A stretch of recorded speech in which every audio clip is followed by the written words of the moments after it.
오늘도 예배를 사모함으로 주의 성전으로 발걸음하신 우리 모든 성도님들과 영상으로 함께 예배드리는 성도님들을 주님의 이름으로 환영하고 축복합니다.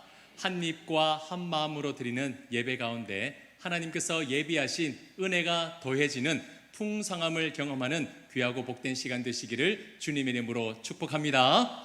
우리 그렇게 기대하는 마음으로 서로 함께 바라보시면서 환한 미소로, 세상에서 가장 아름다운 미소로 함께 인사 나누겠습니다. 사랑합니다. 축복합니다. 사랑합니다. 축복합니다. 인사 나누는 모습이 가면 갈수록 더 아름다워지시는 것 같습니다.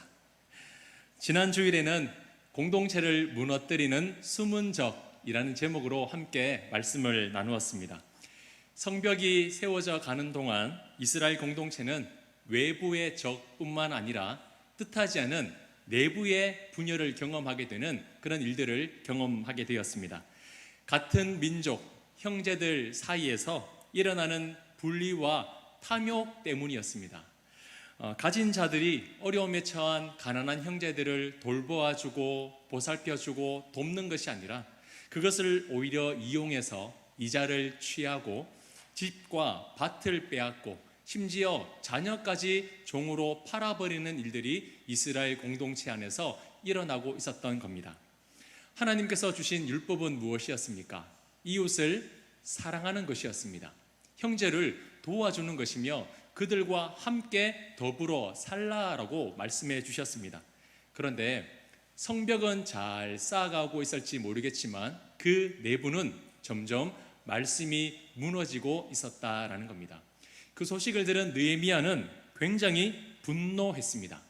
하지만 곧바로 자기의 감정을 쏟아내는 것이 아니라 깊이 생각했습니다. 하나님 앞에 무릎을 꿇고 기도했다라는 뜻이죠. 그리고 하나님의 뜻을 따라 문제를 해결했는데요. 그런 귀족들과 지도자들을 불러서 무엇이 잘못되었는지를 하나하나 알려주면서 지금 당장 형제들의 것을 원래대로 돌려주라고 권면을 합니다. 이 말씀을 통해서 우리가 깨달아야 할 것이 무엇이냐면 성벽으로 예표되는 신앙 공동체, 오늘날로 말하면 이 교회가 눈에 보이는 외부의 적들하고만 싸워야 하는 것이 아니라 그 내부를 들여다보아야 한다라는 겁니다. 우리 공동체는 정말 사랑하고 있는가? 우리 공동체는 말씀 위에 온전히 세워져 가고 있는가 한번 돌아봐야 한다라는 겁니다. 겉으로 볼 때에는 아무런 문제 없이 튼튼하게 잘 쌓아져 가는 것 같지만 그 안에 사랑이 식어지고 말씀을 잃어버리면 더 이상 그곳은 성벽이 아니라 장벽이 되는 겁니다. 바라옵기는 공동체를 무너뜨리는 가장 큰 적은 외부에 있는 것이 아니라 우리 안에 있는 분열, 다툼, 시기, 질투, 사랑 없는 이런 마음이라는 것을 기억하면서 무엇보다 형제, 자매가 하나님이 주신 말씀 안에서 뜨겁게 사랑하면서 성령의 통제 안에 있는 온유함이 넘치는 우리 교회가 되기를 간절히 소망합니다. 또 그런 성도들이 되시기를 주님의 이름으로 축복합니다. 아멘. 미국에서 영향력 있는 목사님 중에 한 분으로 손꼽히는 존 파이퍼 목사님이 있습니다. 그분이 지은 책 중에서 삶을 허비하지 말라라는 책이 있는데요. 그 책이 말하는 주제는 이렇습니다. 화면을 보시면 나와 있는데요. 당신의 인생은 단 한 번뿐입니다. 한 번뿐인 짧은 인생, 하나님의 영광을 위해 살지 않을 때 우리의 삶은 허비됩니다. 그러면서 이런 질문을 던집니다. 매일 바쁘게 살아가지만 정말 중요한 것을 놓치고 있지는 않습니까? 나는 어떤 존재로 살아가야 합니까? 어떻게 살아야 의미 있는 인생이 됩니까? 아마도 이 자리에 있는 우리 성도님들 중에서도 간혹 이런 질문을 스스로에게 던지면서 그 해답을 찾기 위해 몸부림치는 성도님들이 계실 겁니다. 한 번뿐인 인생인데 내가 어떻게 살아야 하나님 앞에서 정말 가치 있는 인생으로 살아갈까? 하나님, 제가 무엇을 하면 될까요? 이런 질문을 던지면서 말씀 앞에 바로 서기를 몸부림치는 성도님들이 계실 겁니다. 하지만 말 그대로 아침에 눈을 떠서 눈 몇 번 깜빡하고 나면 금세 저녁이 되는 것처럼 바쁜 일상 속에서 아이고 이런 질문을 던질 시간이 어디 있어? 라고 말하며 바쁘게 살아갈지도 모릅니다. 하지만 이런 질문은요, 바쁜 일상일수록 우리의 영적 상태를 더 건강하게 만들어줍니다. 우리의 영적인 상태를 점검하게 만들어 주어서 후회하는 인생이 아니라 더욱더 빛나고 값진 인생으로 만들어주는 아주 귀한 질문입니다. 그래서 이 존 파이퍼 목사님은 호소하듯이 이 책에 글을 남기고 있습니다. 한번 들어보시길 바랍니다. 주님, 이 책을 읽는 그 누구도 마지막에 헛살았어 라고 하지 않게 하소서.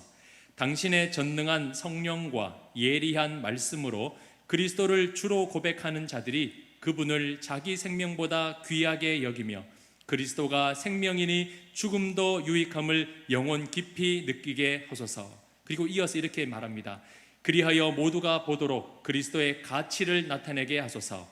우리의 찬양을 통해 그리스도께서 모든 세계 가운데 찬양 받으시게 하소서. 우리가 사나 죽으나 그리스도께서 높임을 받게 하소서. 당신의 성도들에게서 사랑이 흘러넘치게 하소서. 그러려면 우리의 생명을 버려야 하더라도 사람들이 하나님을 기뻐하게 하소서.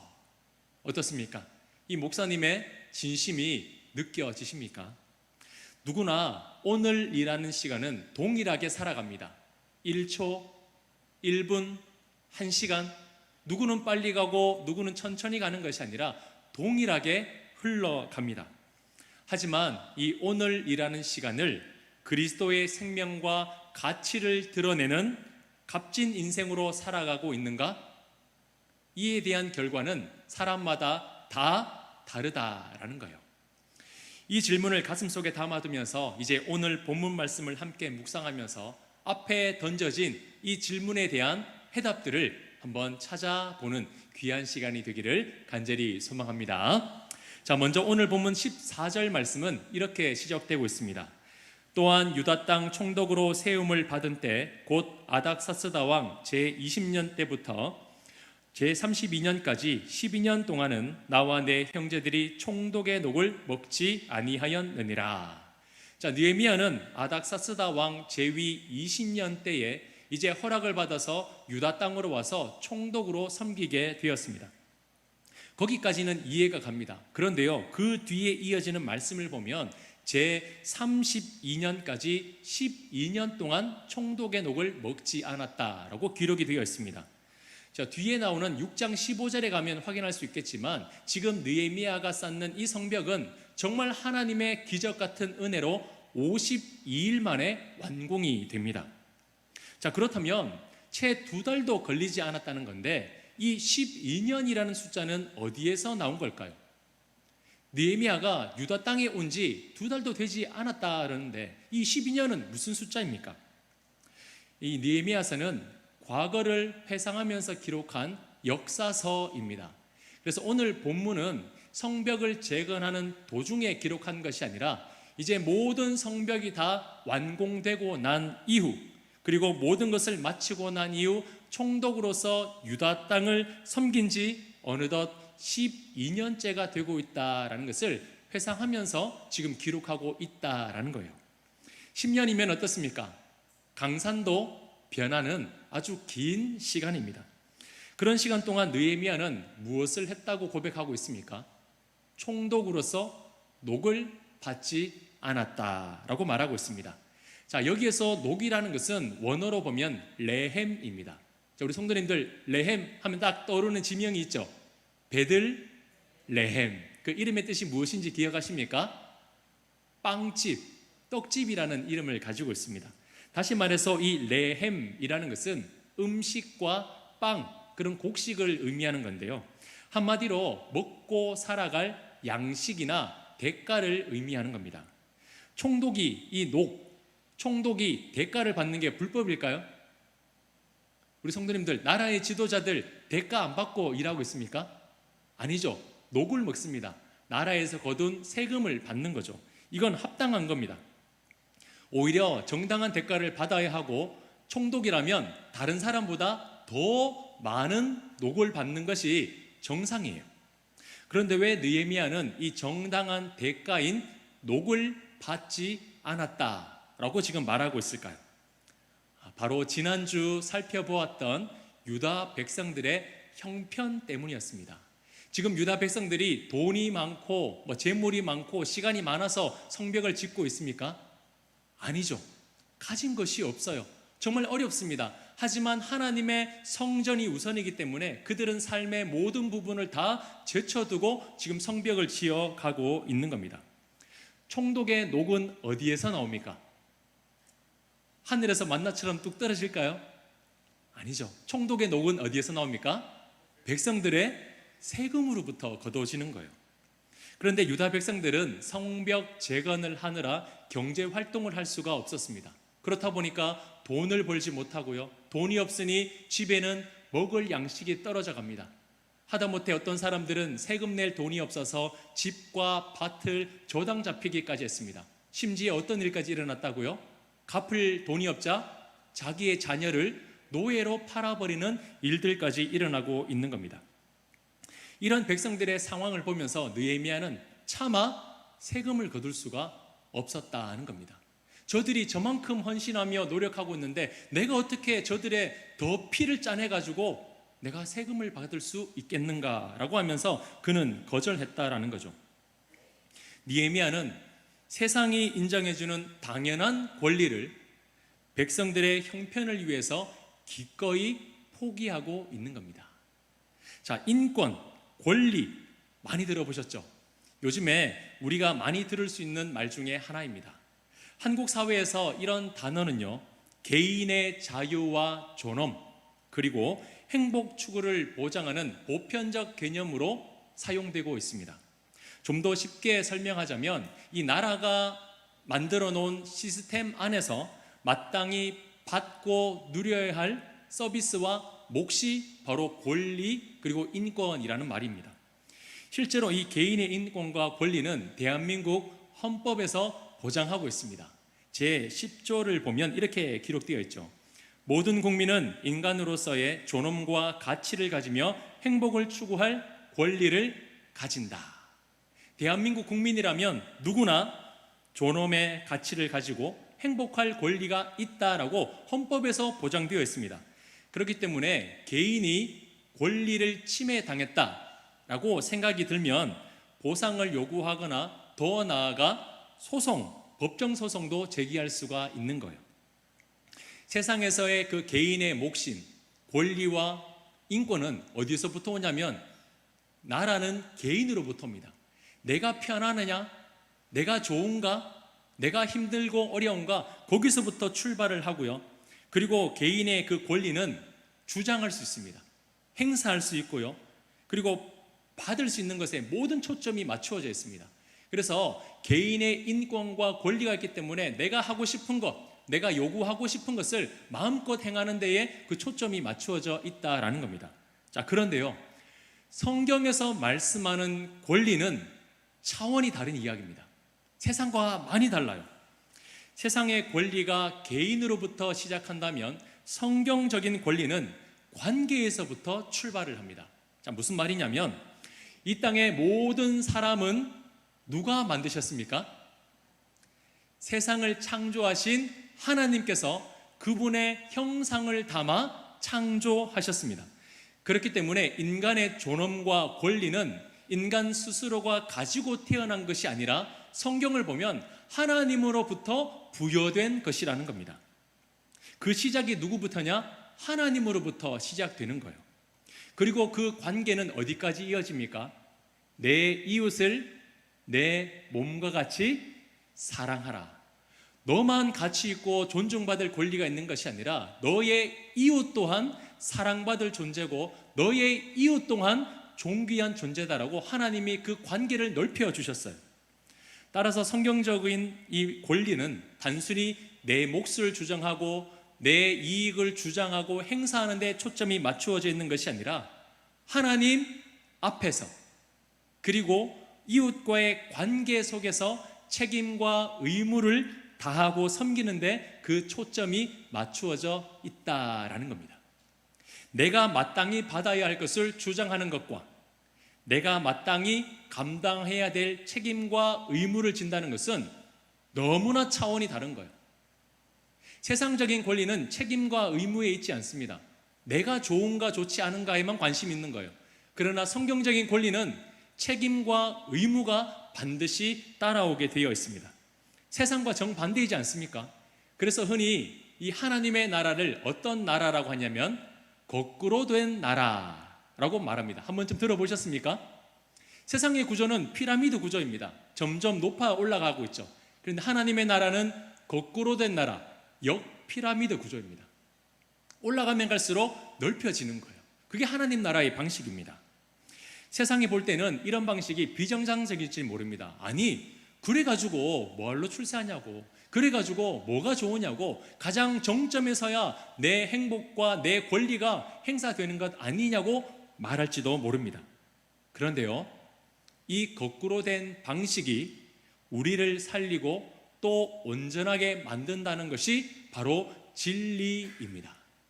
세상의 방식이 아니라 하나님의 원하시는 방식으로 살아갈 때에 우리는 비로소 구원받는 하나님의 언약 백성이 될 수 있다라는 겁니다.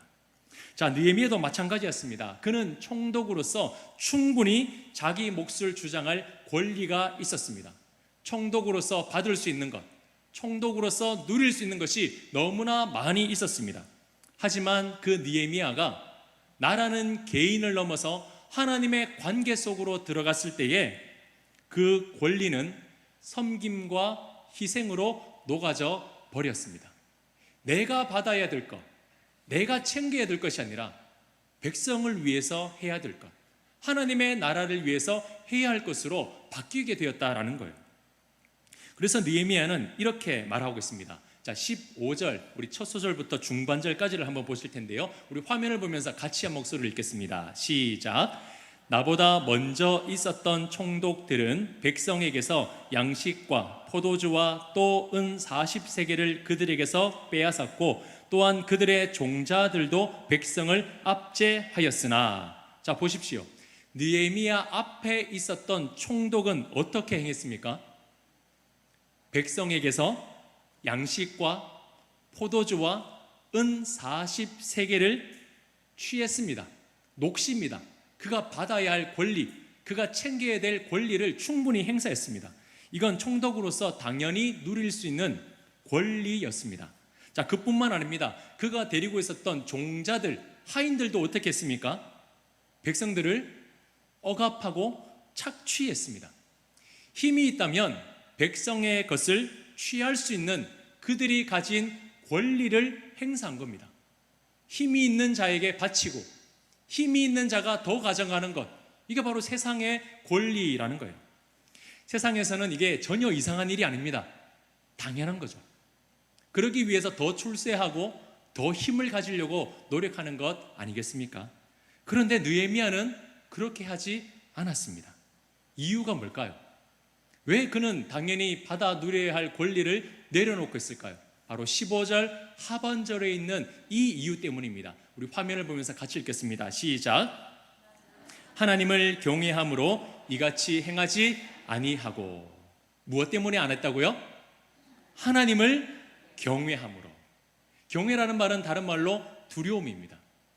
하나님이 보실 때에 내가 이렇게 하는 것이 옳지 않다고 생각해서, 내가 이렇게 행하는 것이 하나님 앞에서 너무나 두려운 일이기 때문에 기꺼이 느헤미야는 자기가 가지고 있는 권리를 지금 포기하고 있다라는 겁니다.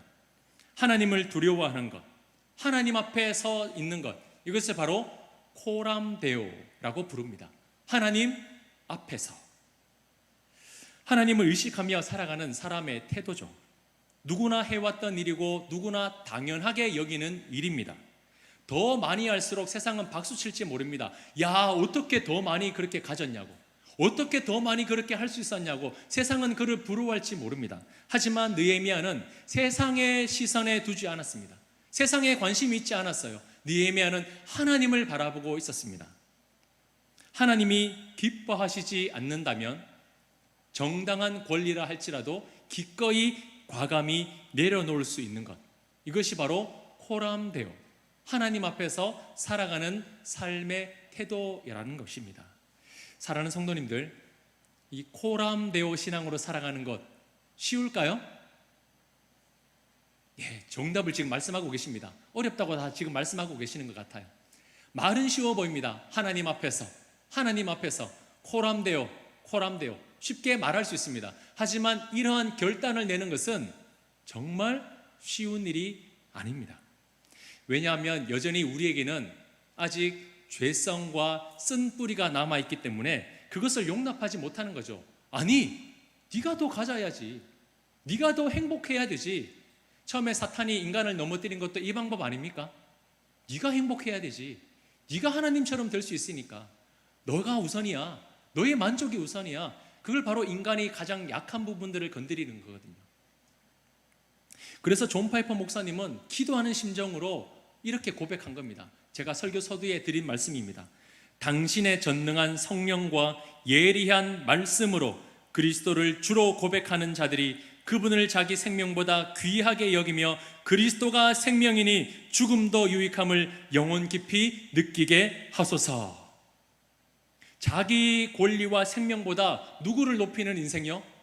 그리스도를 높이는 인생, 그리스도를 위하여 살아가는 인생, 성령과 말씀의 능력이 아니고는 불가능하다라고 목사님은 지금 소리쳐 호소하고 있다라는 겁니다. 자, 그렇다면 이 느헤미야의 코람데오의 신앙은 어디서부터 온 것일까요? 어떻게 느헤미야는 이런 쉽지 않은 과감한 결단을 내릴 수가 있었겠습니까? 총독의 자리에 오르면 그렇게 될 수 있을까요? 높은 위치, 그런 권리를 행사할 수 있는 자리에 오르면 이런 하나님 앞에서 살아가는 신앙을 가질 수 있겠습니까? 안수집사로, 권사로, 장로로, 목사로, 교회에서 중직을 맡으면 자연스럽게 이런 하나님 앞에서 살아가는 신앙으로 살아가게 될까요? 그렇지 않습니다. 높은 자리에 오르면 오를수록 더 자기 권리를 행사하는 것이 쉬워집니다. 내가 당연히 받아야 되니까, 내가 당연히 누려야 되니까 이게 더 쉬워지는 것이 높은 자리라는 거예요. 자, 그러면 성벽을 열심히 쌓는 것처럼 무슨 일을 열심히 충성봉사 많이 하면 이런 신앙을 가지게 될까요? 오랜 시간 동안 무엇인가를 열심히 하면 이런 신앙 가지게 될까요? 그렇지 않습니다. 우리의 열심과 오랜 시간이 흘렀다고 이런 신앙은 저절로 주어지는 게 아닙니다. 그 신앙의 힘은요, 아무리 작은 시간이라도 절대로 허비하지 않고 하나님께 시선을 두는 삶의 습관에서 길러진 것이었습니다. 틈이 생기면 무릎을 꿇고, 위기가 닥치면 하나님께 엎드리고, 막힌 길 앞에서 돌파하는 끊임없는 훈련, 그 크고 작은 연단의 시간이 쌓여서 이 느헤미야는 하나님을 바라보는 경외의 신앙을 가지게 된 것입니다. 사랑하는 성도님들, 교회를 수십 년간 다녔다고요? 교회에서 직분을 맡았다고요? 교회에서 어떤 일을 섬기신다고요? 그것이 우리의 신앙을 보여주지 않습니다. 그것이 우리의 책임을, 우리의 구원을 책임져 주지 않아요. 그 가운데에서 우리는 어떻게 살아가느냐, 우리에게 주어진 오늘 일하는 시간을 어떻게 사용하느냐가 더 중요하다라는 겁니다. 이 크고 작은 연단의 시간 속에서 느헤미야는 더 이상 바사 왕의 술 맡은 관원이 아니라 하나님의 사명을 맡은 하나님 나라의 언약 백성으로 빚어지고 있었다라는 것입니다. 사랑하는 성도님들, 느헤미야에게 있어서 이 12년이라는 시간은 우리에게 어떤 교훈을 주고 있을까요? 우리 성도님들이 한번 스스로 점검해 보십시오. 되돌아보십시오. 지금 예수님을 알고 난 지 얼마의 시간이 흐르셨습니까? 어떤 모습으로 빚어져 가고 있나요? 여전히 바사의 술 맡은 관원의 모습으로 남아 있습니까? 아니면 하나님의 사명을 맡은, 하나님의 말씀 앞에 처절하게 몸부림치며 그분을 존귀하게 해드리기 위해 살아가는 그리스도의 언약 백성의 모습으로 빚어져 가고 있습니까? 우리의 지난 인생의 시간이 어떻게, 어디에 사용되었는지 오늘 우리는 이 본문 앞에 한번 질문해 봐야 될 필요가 있습니다. 자, 그리고 느헤미야는 계속해서 이어 말합니다. 자, 16절 말씀을 우리 함께 한 목소리로 읽겠습니다. 시작. 도리어 이 성벽 공사에 힘을 다하며 땅을 사지 아니하였고 내 모든 종자들도 모여서 일을 하였으며. 자, 보십시오. 전에 있던 총독은 자기를 위해서 권력을 사용했습니다. 자기 배를 불리기 위해서 그 권리를 행사했어요.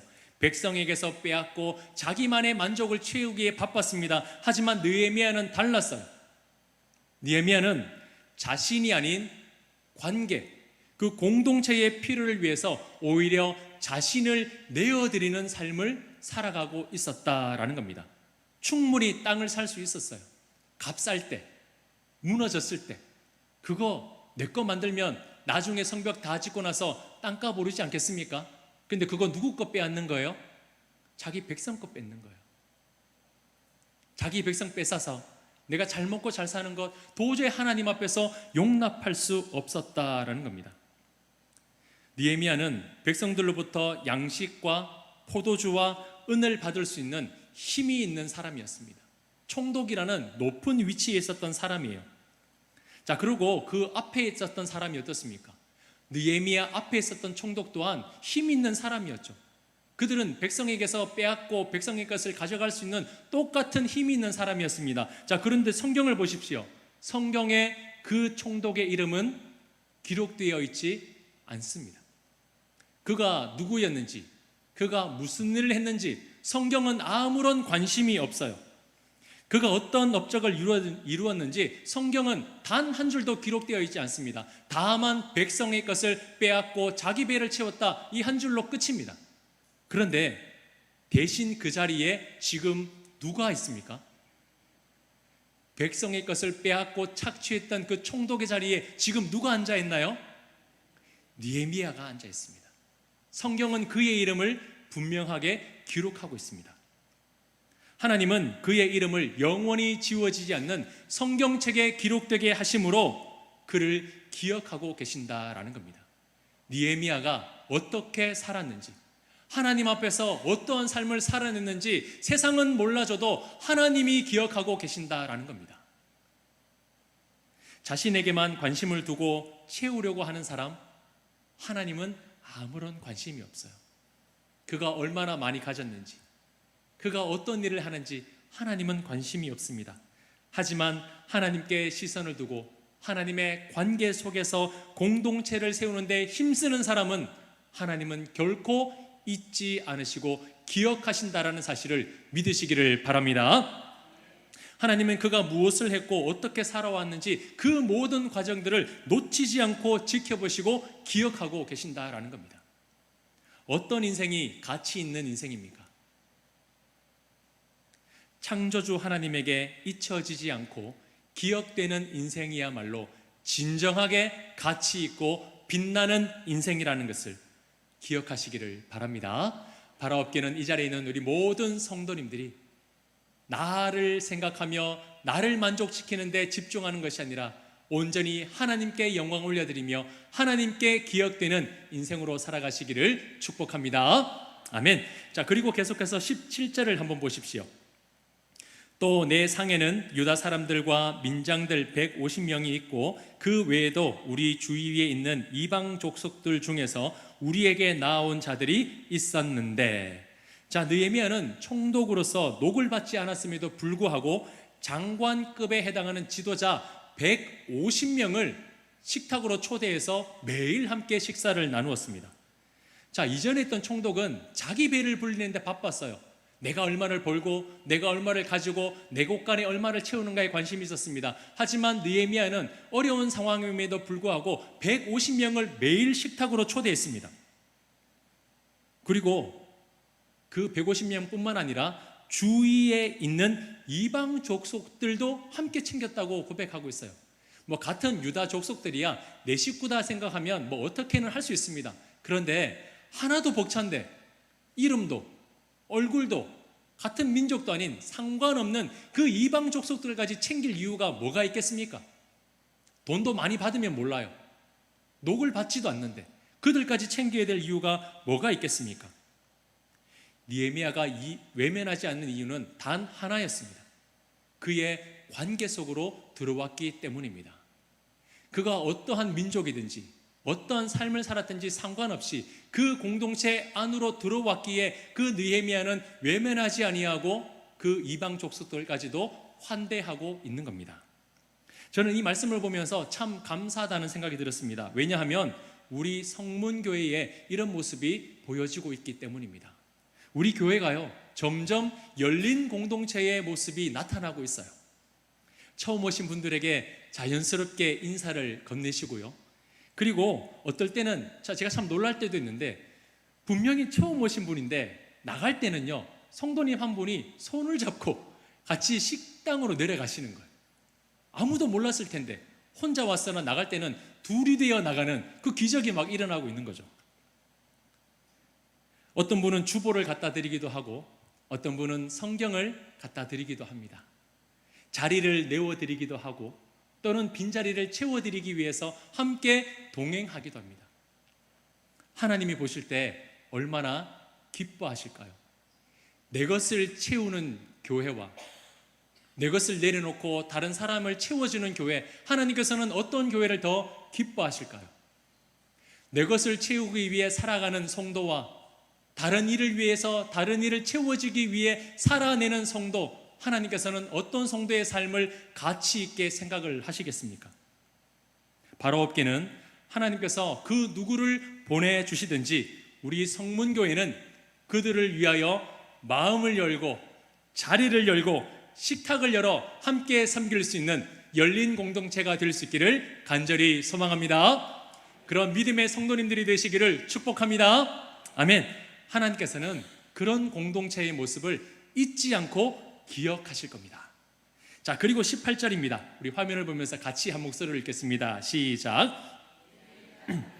소 한 마리와 살찐 양 6마리를 준비하며 닭도 많이 준비하고 열흘에 한 번씩은 각종 포도주를 갖추었나니 비록 이같이 하였을지라도 내가 총독의 녹을 요구하지 아니하였으면 이 백성의 부역이 중함이었더라. 아멘.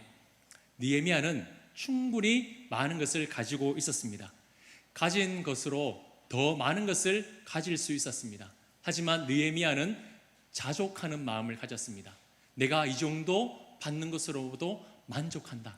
더 받지 않겠다. 왜요? 그 백성의 부역이 중함이었더라.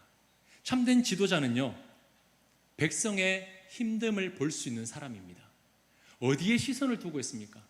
더 많이 가질 수 있는 것에 마음을 빼앗기고 있습니까? 내 백성이 어려움 가운데 처해 있는 저들의 고통과 한숨 소리에 내 눈과 시선이 가 있습니까? 사랑하는 성도님들, 우리의 눈에는 무엇이 보여지고 있습니까? 조금 더 많은 것을 가지고 조금 더 많은 것을 쟁취하기 위해서 더 높이 올라가야 할 그 자리에 우리의 관심과 초점이 있습니까? 아니면 힘들어하고 어려워하고 고통 가운데 빠져있는 그 성도의 신음소리에 우리의 관심이 있습니까? 나 중심의 시선에서 공동체를 향한 시선으로 바뀌어져야 합니다. 이것이 바로 건강한 공동체, 교회의 모습이며 성도의 모습이라는 것을 기억하시기를 바랍니다. 자, 그리고 마지막입니다. 이 19절인데요, 함께 조금 더 큰 목소리로 선포하듯이 한번 고백하겠습니다. 시작. 내 하나님이여, 내가 이 백성을 위하여 행한 모든 일을 기억하사 내게 은혜를 베푸시옵소서. 아멘. 느헤미야는 하나님 앞에 이렇게 고백합니다. 하나님, 내가 이 백성을 위해서 어떻게 살아왔는지, 내가 이 백성을 위해서 무엇을 했는지 하나님 다 아시죠? 하나님 아시니 은혜를 베풀어 주십시오. 자, 그런데요, 재밌는 표현입니다. 여기에서 은혜를 베풀다라는 말은 그 앞에 있는 기억하다라는 단어와 똑같습니다. 다시 말해서 이렇게 하는 거죠. 하나님, 제가 행한 모든 일을 기억하사 나를 기억해 주십시오. 사랑하는 성도 여러분, 오늘 우리의 인생에도 이런 고백을 올려드릴 수 있기를 간절히 소망합니다. 하나님, 제가 행한 것을 기억하사 우리 교회를 기억하옵소서. 하나님, 제가 행한 것을 기억하사 우리 가정을 기억해 주옵소서. 하나님, 제가 행한 것을 기억하사 내 삶을 기억해 주옵소서. 어떤 삶으로 살아가야 하는가? 오늘 이 말씀 앞에 우리의 모든 고백과 우리의 마음을 던져드리기를 간절히 소망합니다. 오늘 이 말씀을 기억하실 때에 혹시나 과거의 시간을 지워버리고 싶은 성도님이 계십니까? 참 지난 시간 되돌아보니 하나님 앞에 너무 부끄럽고 참 자랑한 것 없어서 지우개가 있다면 마치 지워버리고 싶은 그런 마음을 가지신 성도님들이 계십니까? 괜찮습니다. 하나님이 그 마음을 아실 겁니다. 그 마음을 아시고 오늘부터 새로운 역사를 써내려 가게 하실 줄 믿습니다. 성령으로, 하나님의 말씀으로 이제는 하나님의 관계 속으로 들어와서 하나님의 언약 백성이 되어 남아있는 인생, 남아있는 여정, 하나님을 위하여 가치 있게 드리는 그런 복된 삶으로 살아가시는 우리 모든 성도님들과 우리 성문교회가 될 수 있기를 주님의 이름으로 축원합니다. 축원합니다.